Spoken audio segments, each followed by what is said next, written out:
लय लांब petrol pump राहिला आणि पेट्रोल संपलंय आता कोणी यायचं नाही आधाराचं. हो पाहुणं एवढं रात्रीचं कुठं गाडी पण डकली? अहो काय नाही पेट्रोल संपलं होतं आणि एवढ्या उशिरा इकडे वळख नाही पाळ्या कोणाला फोन लावता त्यामुळे चालू होतो ढकलीत.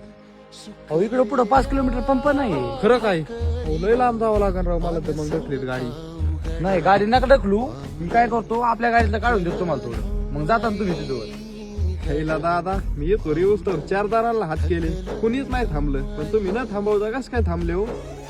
अहो काय ना दादा, तुमच्यावर जेव्हा प्रसंग आलाय ना तो माझ्यावर पण ना मागे एकदा आलता, तेव्हा पण मी लय जणांना हात केला पण माझ्यासाठी कुणी नाही थांबलो, त्यामुळं लय हाल झालते. आणि आज जर मी तुम्हाला नाही थांबलो तर त्यांच्या तर मायात काय बदल आहे सांगा ना तुम्ही. खरंय राव तुमचं पण. आणि कसं आहे आज मी तुमची मदत करतोय आणि जर उद्या तुम्हाला असं एखादा जण भेटला त्याच्या पण गाडीतलं पेट्रोल संपलं तर उद्या तुम्ही त्याला मदत करणारच आहेत ना. या अशीच हो जीवनाची साखळी आहे ना, माणसाने माणुसकी कधीच नाही विसरली पाहिजे. आयुष्यातले काम पैसा चालूच येतो. हो बराबर बोलले राव तुम्ही. हो दादा जा सावकाश, गाडी जाईन पेट्रोल पंप पर्यंत, काळजी घ्या. रख रख प्यारा ना